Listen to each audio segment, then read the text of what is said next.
Hi, this is John at Faith 101. Today is number 2 in our series of what Christians can learn from other faiths, religions, and philosophies. Today we're going to be tackling what Christians can learn from Islamic Jihad. Did he really just say that? I think he did. Let me just clarify something. When we hear jihad in the West, what we immediately think about is bombs going off and suicide bombers and horrendous violence and people having their heads chopped off. That isn't what jihad is about.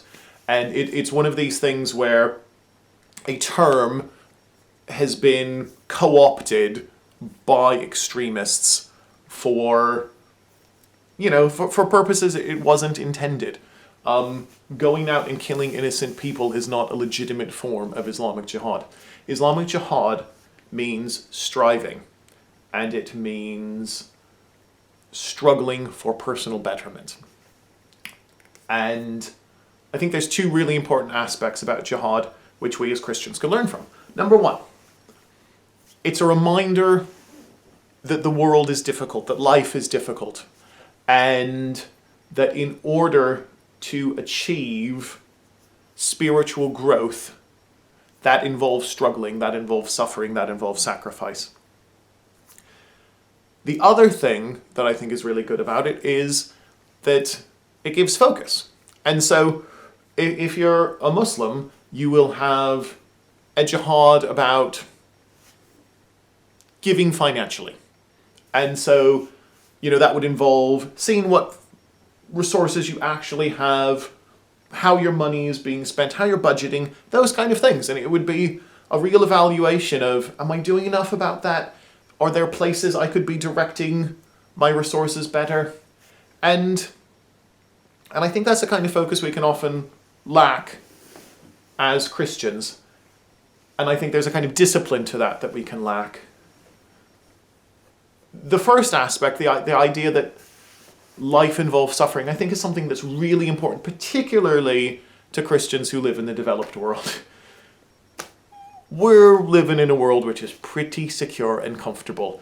And I think that when we think about sacrifice, generally what we think is if this is what we have, and this is our level at which we would still be comfortable, that's what we're willing to sacrifice.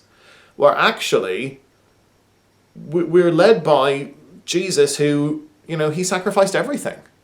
And we follow along 2,000 years later and it's, well, I'll give to this and I'll give to that. But, if I give too much more, that's going to hurt. Don't know how I feel about that. And I think that's something that we've lost. And I think the idea of sacrificial love is so central to the gospel, and it's something that I think we've created a lot of excuses around.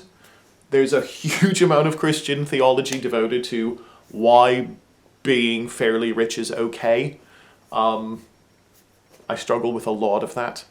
And I think there's a lot of Christian theology which revolves around being comfortable and being satisfied.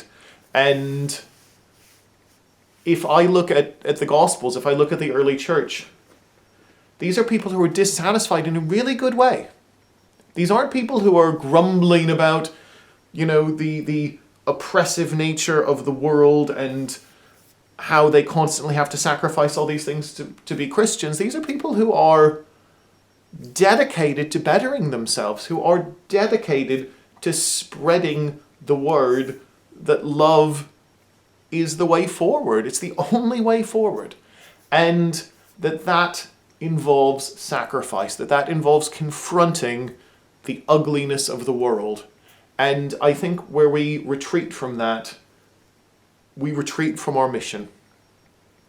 And so I think two concepts from jihad that I think Christians could borrow are, one, focus, and two, this reminder that love is about sacrifice. Thanks for watching.